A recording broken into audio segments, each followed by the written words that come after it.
Hello दोस्तों, हम पढ़ रहे हैं president of India class first भाग 5 संघ अध्याय 1 कार्यपालिका एग्जीक्यूटिव अनुच्छेद 52 से लेकर 72 राष्ट्रपति और उपराष्ट्रपति। तो इसको हम करेंगे एम लक्ष्मीकांत बुक से, जिसमें अनुच्छेद 52 के अंदर है भारत का राष्ट्रपति। भारत का एक राष्ट्रपति होगा। अनुच्छेद 52 के अंदर ये साफ साफ लिखा हुआ है। अनुच्छेद 53 संघ की कार्यपालिका शक्ति। संघ की कार्यपालिका शक्ति राष्ट्रपति में निहित होगी और वह इसका प्रयोग इस संविधान के अनुसार स्वयं या अपने अधीनस्थ अधिकारियों के द्वारा करेगा। पूर्वगामी उपबंध की व्यापकता पर प्रतिकूल प्रभाव डाले बिना संघ की रक्षा बलों की सर्वोच्च सभादेश राष्ट्रपति में निहित होगी और उसका प्रयोग विधि द्वारा विनियमित होगा। 3. इस अनुच्छेद की कोई बात किसी विद्यमान विधि द्वारा किसी राज्य की सरकार या अन्य प्राधिकारी को प्रदान किए गए कृत्य राष्ट्रपति को अंतरित करने वाली नहीं समझी जाएगी। 6. इस अनुच्छेद की कोई बात 6. राष्ट्रपति से भिन्न अन्य प्राधिकारियों की विधि द्वारा कृत्य प्रदान करने से संसद को निर्वारित नहीं करेगी। तो ये है अनुच्छेद 52-53। ठीक है। संघीय कार्यपालिका शक्ति की प्रतिकूल परिस्थिति में सिर्फ राष्ट्रपति शासन लागू हो जाएगा। आप जानते हो उस चीज़ को। और उसके आदेश, कभी आक्रमण वगैरह होता है तो राष्ट्रपति का ही आदेश होता है तीनों डिफेंस को आदेश देने का, जो कि प्रधानमंत्री की और मंत्रिपरिषद की सलाह पर वो ये सारे कार्य करता है। ठीक है। तो अब हम एम लक्ष्मीकांत बुक पे आते हैं। ये है जो आपको दिखाई जा रही है, ये है कॉन्स्टिट्यूशन ऑफ इंडिया, भारत के संविधान की ओरिजिनल कॉपी, जो कि 2021 तक जो लास्ट अपडेशन आई है सुप्रीम कोर्ट ऑफ इंडिया और लेजिस्लेचर डिपार्टमेंट से, विधायी विभाग से, भारत के जो विधायी विभाग है उससे, ये उसकी अपडेटेड कॉपी है जो कि 2021 में रिलीज की गई थी। हाँ, जिसमें लगभग सारे संशोधन अब तक के आ गए और पिछले एक दो साल में कोई मेजर संशोधन तो अभी हुआ नहीं। और अभी फिलहाल जो चल रहा है वो सिविल संहिता का चल रहा है। वो हो जाएगा तो नेक्स्ट वो रिलीज कर देंगे। ठीक है। विधायी विभाग अपनी कॉन्स्टिट्यूशन ऑफ इंडिया की कोई भी संशोधन आता है, मेजर संशोधन होता है, तो वो अपना updated constitution of India release कर देते हैं ताकि वो उसमें सम्मिलित हो सके और कोई भी भारत का नागरिक उसको देख सके, जान सके। तो ये हमारे मूल अधिकारों के अंतर्गत है। ठीक है, वैसे देखा जाए तो हम अब ये तो कॉन्स्टिट्यूशन ऑफ इंडिया की कॉपी हो गई। ठीक है। इसके हम सारे इन चीज़ों को देखेंगे। इससे पहले अब हम आते हैं एम लक्ष्मीकांत बुक पर। तो प्रेसिडेंट राष्ट्रपति, आप हो सके तो किताब साथ में लेके बैठना, नहीं हो तो कोई नहीं, सुनो, समझ आएंगी लगभग पूरी चीज़ें। संविधान के भाग 5 के अनुच्छेद 52 से 78 तक में संघ की कार्यपालिका का वर्णन है। संघ की कार्यपालिका में राष्ट्रपति, उपराष्ट्रपति, प्रधानमंत्री, मंत्रिपरिषद तथा महान्यायवादी शामिल होते हैं। राष्ट्रपति भारत का राज्य प्रमुख होता है। वह भारत का प्रथम नागरिक है जो राष्ट्र की एकता, अखंडता और सुदृढ़ता का प्रतीक है। ठीक है, ये तो बात हो गई 52 से 78 तक की कार्यपालिका, जिसमें राष्ट्रपति, उपराष्ट्रपति, प्रधानमंत्री, मंत्रिपरिषद, महान्यायवादी शामिल होते हैं। ठीक है। राष्ट्रपति भारत का राज्य प्रमुख होता है, वह भारत का प्रथम नागरिक है और राष्ट्र की एकता, अखंडता और सुदृढ़ता का प्रतीक है। राष्ट्रपति का निर्वाचन किस तरह होता है? राष्ट्रपति का निर्वाचन जनता प्रत्यक्ष रूप से नहीं करती, बल्कि यह निर्वाचन मंडल के सदस्यों द्वारा उसका निर्वाचन किया जाता है। इसमें निम्न लोग शामिल होते हैं। कौन कौन लोग शामिल होते हैं? संसद के दोनों सदनों के निर्वाचित सदस्य, नंबर 2। राज्य विधानसभा के निर्वाचित सदस्य, नंबर 3। केंद्र शासित प्रदेशों दिल्ली व पुडुचेरी विधानसभाओं के निर्वाचित सदस्य। तो इसमें ये 3 पॉइंट है। संसद के दोनों सदन, राज्य विधानसभा के सदस्य हैं वो। ठीक है। नंबर 3, दिल्ली और पुडुचेरी के निर्वाचित सदस्य, ये होगा। इस प्रकार संसद के दोनों सदनों के मनोनीत सदस्य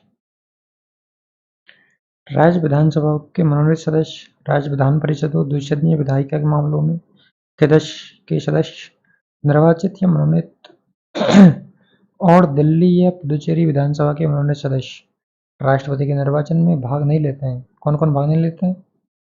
मनोनीत सदस्य, ठीक है, संसद के मनोनीत सदस्य, चाहे लोकसभा हो चाहे विधानसभा राज्यसभा हो, ठीक है, और राज्य विधानसभा के मनोनीत सदस्य राज्य विधान परिषद के मनोनीत द्विसदनीय विधायक मामलों में निर्वाचित मनोनीत विधान परिषद के तो निर्वाचित दोनों नहीं लेते हैं, ठीक है, सिर्फ विधानसभा के लेते हैं, विधान परिषद के नहीं, ठीक है, और विधानसभा में कोई मनोनीत सदस्य है तो वो भी भाग नहीं लेगा, सिर्फ निर्वाचित जो कि डायरेक्ट पब्लिक से वोट लेकर जीत कर आया है, मतलब पब्लिक की डायरेक्ट रिप्रेजेंटेशन कर रहा है, पब्लिक का डायरेक्ट प्रतिनिधि है, वही राष्ट्रपति के निर्वाचन में भाग ले सकता है। आप सीधे तौर पर ये समझ सकते हो। कभी कन्फ्यूजन हो तो आप ये बिल्कुल साफ तौर पर देख सकते हो, बिल्कुल उसी तरह है, ठीक है। तो जब कोई सभा अब आगे देखते हैं, जब कोई सभा विघटित हो गई हो तो उसके सदस्य राष्ट्रपति के निर्वाचन में मतदान नहीं कर सकते। उस स्थिति में मतलब सभा विघटित हो गई हो, ठीक है, तो फिर निर्वाचित नहीं हो पाएंगे, वो निर्वाचन नहीं दे पाएंगे, मतदान नहीं कर पाएंगे। उस स्थिति में भी जबकि विघटित सभा का चुनाव राष्ट्रपति के निर्वाचन से पूर्व न हुआ हो, संविधान में यह प्रावधान है कि राष्ट्रपति के निर्वाचन में विभिन्न राज्यों का प्रतिनिधित्व समान रूप से हो, साथ ही राज्यों तथा संघ के मध्य भी समानता हो। उसे प्राप्त करने के लिए राज्य विधानसभाओं तथा संसद के प्रत्येक सदस्य के मतों की संख्या निम्न प्रकार निर्धारित होती है। तो संविधान में प्रावधान क्या है कि राष्ट्रपति के निर्वाचन में राज्यों का प्रतिनिधित्व समान रूप से हो, ठीक है, साथ ही राज्यों और संघ के मध्य भी समानता हो, है ना। इसे प्राप्त करने के लिए राज्य विधानसभा की संसद में फॉर्मूला तय किया गया है। तो फॉर्मूला क्या है कि एक विधायक जो एक विधायक होता है उसकी वोट जो देता है उसकी क्या वैल्यू है, तो वो है राज्य की कुल जनसंख्या, कि उस राज्य की कुल जनसंख्या कितनी है, जैसे राजस्थान की 6 करोड़ के आसपास है, अपॉन राज्य विधानसभा के निर्वाचित कुल सदस्य। तो मान लीजिए राजस्थान में 200 सदस्य हैं, तो 200 सदस्य गुणा 1/1000, ठीक है, तो ये है एक विधायक के मत का मूल्य। नंबर 2, संसद के प्रत्येक सदन के निर्वाचित सदस्यों के मतों की संख्या सभी राज्यों के विधायकों की मतों की संख्या को संसद के कुल सदस्यों की संख्या से भाग देने पर प्राप्त होता है। तो संसद के प्रत्येक सदस्य के निर्वाचित सदस्यों की मतों की संख्या, तो मतलब कहने का अर्थ है कि सांसद के मत का मूल्य क्या है भाई, तो वो है सभी राज्यों के विधायकों के मतों का कुल मूल्य, कि सभी राज्यों के जो विधायक हैं उनके मतों का कुल मूल्य क्या बना, अपॉन उसके भाग, फिर उसमें भाग देंगे संसद के निर्वाचित सदस्यों की कुल सदस्य संख्या, ठीक है। तो इससे क्या होगा कि जो वैल्यू है राज्य की और संसद की वो समान हो, इस तरह के प्रयास किए गए हैं इस फॉर्मूला के द्वारा। तो राष्ट्रपति का चुनाव आनुपातिक प्रतिनिधित्व के अनुसार एकल संक्रमणीय मत और गुप्त मतदान द्वारा होता है। अब एकल संक्रमणीय मत क्या होता है? इसके अंदर ऐसे दो कैंडिडेट खड़े हुए हैं, तो जो वोट देंगे तो दोनों को वोट दिया जाएगा, लेकिन प्रेफरेंस तय की जाएगी। पहला प्रेफरेंस मान लो ए और बी है, तो मान लो बी को प्रेफरेंस दे दी, ज़्यादातर बी को प्रेफरेंस दिए, तो ऐसे मतलब 5 कैंडिडेट हैं, तो प्रेफरेंस के हिसाब से जो सबसे हाई, तो जो सबसे कम प्रेफरेंस है वो हट जाएगा, फिर उसके प्रेफरेंस जो होती है वो उसके ऊपर वाले में चले जाए, इस मतलब आप उसकी आपको अलग से क्लास लेनी पड़ेगी एकल संक्रमण मत की। वैसे इससे क्वेश्चन आ भी सकता है, यूपीएससी कुछ भी पूछ सकता है, लेकिन आपको डिटेल जानना है तो आपको एक प्रॉपर 10-20-30 मिनट की प्रॉपर क्लास लेनी होगी, ये क्लास लंबी खिंच जाएगी, ठीक है। तो इस तरह होता है, मतलब प्रेफरेंस होती है इसमें एकल संक्रमणीय मत में, और गुप्त मतदान द्वारा होता है, ठीक है, राष्ट्रपति का चुनाव। फिर भी आपको शॉर्ट में समझा दिया कि ऐसे प्रेफरेंस तय की जाती है, और जिसकी प्रेफरेंस सबसे ज़्यादा होती है वही जीत जाता है ना। किसी उम्मीदवार को राष्ट्रपति के चुनाव में निर्वाचित होने के लिए मतों का एक निश्चित भाग प्राप्त करना आवश्यक है। मतों का यह निश्चित भाग कुल वैध मतों के निर्वाचित होने वाले कुल उम्मीदवारों, जहाँ केवल एक ही उम्मीदवार राष्ट्रपति के रूप में निर्वाचित होता है, की संख्या में एक जोड़कर प्राप्त संख्या द्वारा भाग देने पर भागफल में एक जोड़कर, कहने का अर्थ यह है कि भाई कौन जीतेगा, जीतेगा तो वही ना, टोटल मत मिले उसमें 2 का भाग दे दो, उससे एक वोट भी कोई ज़्यादा मिल जाए, जिस मतलब टोटल मत मिले ना उसमें 2 का भाग दे दो आप, ठीक है, दोनों के वादे। तो जिसको भी एक वोट भी ज़्यादा मिल जाए वो जीत जाएगा, यही है ना बात। तो बस यही है, ठीक है। आप इसकी लैंग्वेज में मत जाओ, मैं आपको बोल रहा हूँ, और लैंग्वेज में आपको थोड़ा टफ लग सकता है, लेकिन मैं ये तौर पे भी आपको साथ साथ बताया जा रहा हूँ, है ना। निर्वाचक मंडल के प्रत्येक सदस्य को केवल एक मतपत्र दिया जाता है। मतदाता को मतदान करते समय उम्मीदवार के नाम के आगे अपनी वरीयता 1, 2, 3, 4 आदि अंकित करनी होती है। इस प्रकार मतदाता उम्मीदवार को अपनी वरीयता आदि दे सकता है। जितने उम्मीदवार होते हैं, प्रथम चरण में प्रथम वरीयता की मतगणना होती है। यदि उम्मीदवार निर्धारित मत प्राप्त कर लेता है तो वह निर्वाचित घोषित हो जाता है, अन्यथा मतों के स्थानांतरण की प्रक्रिया अपनाई जाती है। प्रथम वरीयता की न्यूनतम मत प्राप्त करने वाले उम्मीदवार के मतों को रद्द कर दिया जाता है तथा इसकी द्वितीय वरीयता के मत अन्य उम्मीदवारों के प्रथम वरीयता के मतों में स्थानांतरित कर दिए जाते हैं। यह प्रक्रिया तब तक चलती है जब तक कोई उम्मीदवार निर्धारित मत प्राप्त नहीं कर लेता। ठीक है। राष्ट्रपति चुनाव से संबंधित सभी विवादों की जांच व फैसले उच्चतम न्यायालय में होते हैं तथा उसका फैसला अंतिम होता है। राष्ट्रपति के चुनाव को इस आधार पर चुनौती नहीं दी जा सकती कि निर्वाचक मंडल अपूर्ण है। निर्वाचक मंडल के किसी सदस्य का पद रिक्त होने पर यदि उच्चतम न्यायालय द्वारा किसी व्यक्ति की राष्ट्रपति के रूप में नियुक्ति को अवैध घोषित कर दिया जाता है, तो उच्चतम न्यायालय की घोषणा से पूर्व उसके द्वारा किए गए कार्य अवैध नहीं माने जाएंगे तथा प्रभावी नहीं बने रहेंगे। कहने का अर्थ है, अगर कोई राष्ट्रपति चुन लिया गया, लेकिन कुछ दिनों बाद उच्चतम न्यायालय ने उसे उस चुनाव को अवैध घोषित कर दिया, उस नियुक्ति को अवैध घोषित कर दिया, तो उस राष्ट्रपति के द्वारा जो भी कार्य किए गए हैं उन दिनों में 10-15 दिन ही रहे भले ही, जो भी कार्य किए हैं वो अवैध नहीं है, वो वैध कार्य हैं सारे। ठीक है, उनको अवैध नहीं माने जाएंगे, प्रभावी बने रहेंगे। संविधान सभा के कुछ सदस्यों ने अप्रत्यक्ष चुनाव व्यवस्था की आलोचना की थी तथा राष्ट्रपति के चुनाव को अलोकतांत्रिक बताया तथा प्रत्यक्ष चुनाव का प्रस्ताव किया था। हालांकि संविधान निर्माताओं ने अप्रत्यक्ष चुनाव को निम्नलिखित कारणों से चुना। नंबर 1, देखिए दोस्तों, ये आपके सामने जो स्क्रीन दिख रही है वो कॉन्स्टिट्यूशन ऑफ इंडिया की ओरिजिनल कॉपी की है, लेकिन हम इस चैप्टर को कंप्लीट कर रहे हैं एम लक्ष्मीकांत बुक से, क्योंकि आपको जाना डेप्थ में, आप यूपीएससी की तैयारी कर रहे हो, तो हम डेप्थ में एक एक चीज़ को जानेंगे कि भाग 5 संघ की कार्यपालिका एग्जीक्यूटिव के अंदर कौन कौन है। ठीक है, वो आपको बता दिया। किस तरह निर्वाचन फॉर्मूलों से मतों की, भाई मत का मूल्य क्या है, सांसद का मत का मूल्य क्या है, और जो हमारे राज्य के प्रतिनिधि है उनका मत का मूल्य क्या है। ठीक है, फिर किस पद्धति से होता है, एकल संक्रमण में मत पद्धति से होता है। इसके बाद उच्चतम न्यायालय ने अगर उस नियुक्ति को अवैध घोषित कर दिया तो भी उसके प्रभावी बने रहेंगे। यहाँ तक अपन ने पढ़ लिया, यहाँ तक ही पढ़ा है बस, ये आपको 3-4 लाइन जो बोली यही पढ़ा है अपन ने। ठीक है, तो अपन को डेप्थ में पढ़ना है, इसलिए हम लक्ष्मीकांत से बुक से पढ़ रहे हैं। और आप हो सके तो हम लक्ष्मीकांत बुक को साथ लेके बैठना, और अगर ना भी बैठ पाए तो आप अगर एक बार रीडिंग लगा चुके हो तो आप इसको रिवीजन के तौर पर देख सकते हो, आपको एग्जीक्यूटिव सब चीज़ याद आती चली जाएंगी, है ना। तो ये है, तो एम लक्ष्मीकांत बुक में काफ़ी बहुत डेप्थ में दिया हुआ है और अच्छे से दिया हुआ है।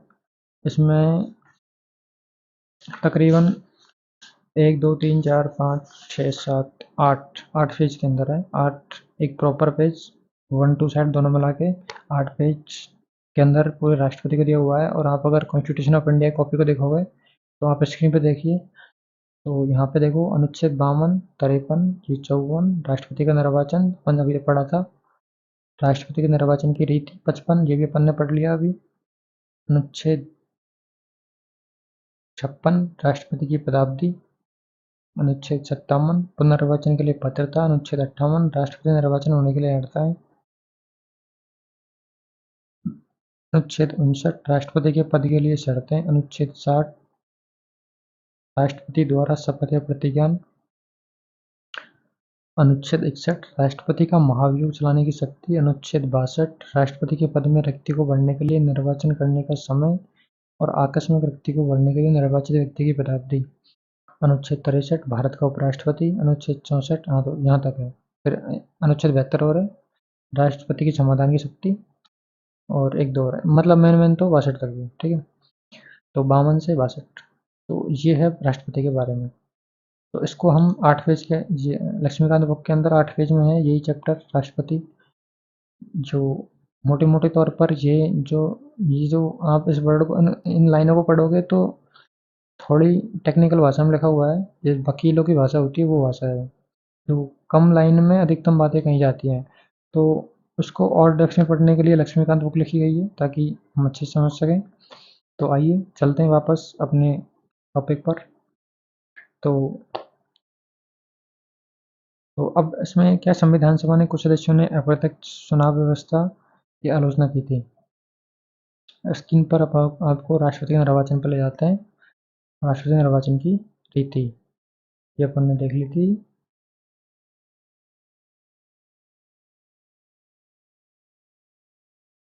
ठीक है, अब हम देखेंगे राष्ट्रपति की पदावधि और अर्हताएं। ठीक है, ये अगले पॉइंट में यही है, राष्ट्रपति निर्वाचन होने के लिए अर्हताएं। तो विरोध तो हुआ था कि भाई अलोकतांत्रिक है, तो क्यों भाई, क्यों क्यों कर रहे हो आप, क्यों ऐसा डिसाइड कर रहे हो कि एकल संक्रमणीय मत पद्धति से क्यों कर रहे हो भाई, डायरेक्ट पब्लिक से वोट लो ना, लोकतांत्रिक तो यही होगा। लेकिन इसके पीछे कुछ कारण थे दोस्तों। तो क्या कारण थे, उसमें पहला पॉइंट है, राष्ट्रपति का अप्रत्यक्ष चुनाव संविधान में परिकल्पित सरकार की संसदीय व्यवस्था के साथ सद्भाव रखता है। इस व्यवस्था में राष्ट्रपति केवल नाममात्र का कार्यकारी होता है तथा मुख्य शक्तियां प्रधानमंत्री के नेतृत्व वाले मंत्रिमंडल में निहित होती है। यह एक अव्यवस्था होती अगर राष्ट्रपति का प्रत्यक्ष चुनाव होता है, ठीक है, डायरेक्ट वोट लिए जाते हैं और उसे वास्तविक शक्तियां नहीं दी जाती, तो ये तो क्या होती, अव्यवस्था होती ना भाई, वोट तो ले ली डायरेक्ट, तो शक्ति दे नहीं रहे साहब उसको। तो संसदीय व्यवस्था में वो अनुकूल बैठता है। ठीक है, अप्रत्यक्ष चुनाव। नंबर 2, एक विस्तृत निर्वाचक गण को देखते हुए राष्ट्रपति का प्रत्यक्ष चुनाव अत्यधिक खर्चीला तथा समय व ऊर्जा का व्यय होता है। यह देखते हुए कि वह एक प्रतीकात्मक प्रमुख है, ऐसा करना संभव नहीं था। संविधान सभा के कुछ सदस्यों ने सुझाव दिया कि राष्ट्रपति का चुनाव केवल संसद के दोनों सदनों के निर्वाचित सदस्यों द्वारा होना चाहिए। संविधान निर्माताओं ने इसे प्राथमिकता नहीं दी, क्योंकि संसद में एक दल का बहुमत होता है जो निश्चित तौर पर उसी दल के उम्मीदवार को चुनेगा, और ऐसा राष्ट्रपति भारत के सभी राज्यों को प्रतिनिधित्व नहीं कर सकता। वर्तमान व्यवस्था में राष्ट्रपति संघ तथा सभी राज्यों का समान प्रतिनिधित्व करता है। इसके अतिरिक्त संविधान सभा में यह कहा गया कि राष्ट्रपति के चुनाव में आनुपातिक प्रतिनिधित्व शब्द का प्रयोग गलत है। आनुपातिक प्रतिनिधित्व का प्रयोग दो या अधिक स्थान भरने में होता है। राष्ट्रपति के मामले में पद केवल एक ही है। बेहतर होता कि इसे प्राथमिक अथवा वैकल्पिक व्यवस्था कहा जाता। इसी प्रकार एकल संक्रमणीय मत के अर्थ की इस आधार पर आलोचना की गई कि किसी भी मतदाता का मत एकल न होकर बहुसंख्यक होता है, मतलब बहुत सारे लोगों को वोट देता है उसके प्रेफरेंस के आधार पर, है ना। अब आते हैं हम राष्ट्रपति निर्वाचन होने के लिए अर्हताएं, शपथ और शर्तें। राष्ट्रपति के पद हेतु अर्हताएं, तो आप मेन कॉपी से देख लीजिए स्क्रीन पर। कोई व्यक्ति राष्ट्रपति निर्वाचित होने का पात्र तभी होगा जब वह भारत का नागरिक हो, 35 35 वर्ष की आयु पूरी कर चुका हो, लोकसभा का सदस्य निर्वाचित होने के लिए अहर्त है। ये 3 पॉइंट ऐसे कैसे ही लक्ष्मीकांत में लिखा हुआ है, बिल्कुल सेम टू सेम। ठीक है, नंबर फिर इसमें स्क्रीन पर देखिए साथ, कोई व्यक्ति जो भारत सरकार के या किसी राज्य की सरकार के अधीन अथवा उक्त सरकारों में से किसी के नियंत्रण में किसी स्थानीय या अन्य प्राधिकारी के अधीन कोई लाभ का पद धारण करता है, राष्ट्रपति निर्वाचित होने का पात्र नहीं होगा। ठीक है, और इसको आप एम लक्ष्मीकांत की लैंग्वेज से देख लीजिए।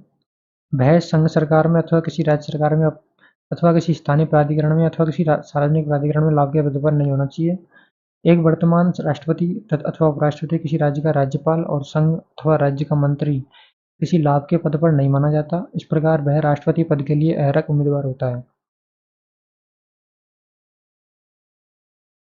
ठीक है, आप लगातार बुक पे बने रहिए, उसको अपन लास्ट में देखेंगे स्क्रीन को। इसके अतिरिक्त राष्ट्रपति के चुनाव के लिए नामांकन के लिए उम्मीदवार के कम से कम 50 प्रस्तावक व 50 अनुमोदक होने चाहिए। तो राष्ट्रपति चुनाव के लिए 50 तो प्रस्तावक और 50 अनुमोदक। ठीक है, प्रत्येक उम्मीदवार भारतीय रिजर्व बैंक में 15,000 रुपये जमानत राशि के रूप में जमा करेगा। यदि उम्मीदवार कुल डाले गए मतों का 1/6 प्राप्त करने में असमर्थ रहता है तो वह राशि जब्त हो जाती है, जिसे जमानत राशि बोलते हैं ना। 1997 से पूर्व प्रस्तावों के अनुरोधों की संख्या 10-10 थी तथा जमानत राशि 2,500 थी। 1997 में इसे बढ़ा दिया गया ताकि उन उम्मीदवारों को हतोत्साहित किया जा सके जो गंभीरता से चुनाव नहीं लड़ते हैं। राष्ट्रपति द्वारा शपथ या प्रतिज्ञान।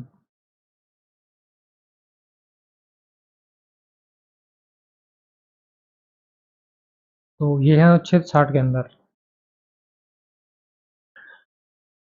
राष्ट्रपति पद ग्रहण करने से पूर्व शपथ या प्रतिज्ञान लेता है।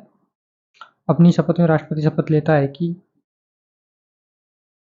मैं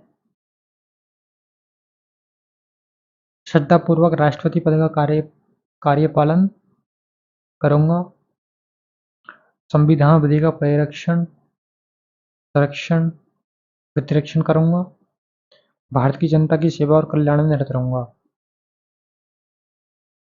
भारत की जनता, ठीक है, यही 3 पॉइंट है जो एस में लिखा हुआ है। सत्यनिष्ठा से प्रतिज्ञान करता हूँ, राष्ट्रपति कार्यपालन करूंगा, अपनी पूरी योग्यता से संविधान और विधि का परिरक्षण, संरक्षण और प्रतिरक्षण करूंगा और मैं भारत की जनता की सेवा और कल्याण में निरत रहूंगा।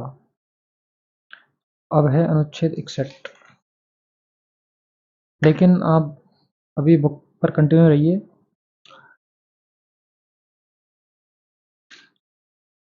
उच्चतम न्यायालय के मुख्य न्यायाधीश और उसकी अनुपस्थिति में वरिष्ठतम न्यायाधीश द्वारा राष्ट्रपति को पद की शपथ दिलाई जाती है। तो किसके द्वारा शपथ दिलाई जाती है? उच्चतम न्यायालय के मुख्य न्यायाधीश के द्वारा, या फिर वो उस टाइम नहीं होता तो वरिष्ठतम न्यायाधीश द्वारा, सुप्रीम कोर्ट के वरिष्ठतम न्यायाधीश द्वारा। अन्य किसी व्यक्ति को जो राष्ट्रपति के रूप में कार्य करता है अथवा राष्ट्रपति के कर्तव्यों को निर्वाह करता है, इसी प्रकार शपथ लेनी होती है। राष्ट्रपति के पद के लिए शर्तें। संविधान द्वारा राष्ट्रपति के पद के लिए निम्नलिखित शर्तें निर्धारित की गई हैं। वह संसद के किसी भी सदन अथवा राज्य विधायी का सदस्य नहीं होना चाहिए। यदि कोई ऐसा व्यक्ति राष्ट्रपति निर्वाचित होता है तो उसे पद ग्रहण करने से पूर्व उस सदन से त्यागपत्र देना होगा। नंबर 2, वह कोई अन्य लाभ का पद धारण नहीं करेगा। नंबर 3, उसे बिना कोई किराया चुकाए आधिकारिक निवास राष्ट्रपति भवन आवंटित होगा। उसे संसद द्वारा निर्धारित उपलब्धियों, भत्ते एवं विशेषाधिकार प्राप्त होंगे। नंबर 5, उसकी उपलब्धियां और भत्ते उसकी पदावधि के दौरान कम नहीं किए जाएंगे। 2008 में संसद ने राष्ट्रपति का वेतन 50,000 से बढ़ाकर 1.5 लाख रुपए प्रति माह तथा पेंशन उसके मासिक वेतन की आधी प्रतिमाह कर दी गई। इसके अलावा भूतपूर्व राष्ट्रपतियों को पूर्ण सुसज्जित आवास, फोन की सुविधा, कार चिकित्सा सुविधा, यात्रा सुविधा, सचिवालयीन स्टाफ एवं 60,000 रुपये प्रति वर्ष तक कार्यालयीन खर्च मिलता है। राष्ट्रपति के निधन के बाद उनके पति पत्नी को परिवार पेंशन मिलती है, जो कि राष्ट्रपति को मिलने वाली पेंशन से आधी होती है। इसके अलावा उन्हें पूर्ण सुसज्जित आवास, फोन की सुविधा, कार चिकित्सा सुविधा, यात्रा सुविधा, सचिवालयीन स्टाफ एवं 15,000 रुपये प्रति वर्ष तक कार्यालयीन खर्च मिलता है।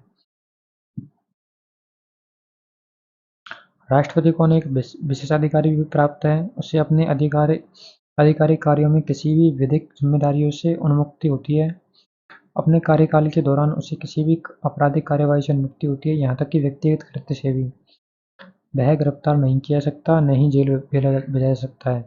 हालांकि 2 महीने की नोटिस देने के बाद उसके कार्यकाल में उस पर उसके निजी कृत्यों के लिए अभियोग चलाया जा सकता है।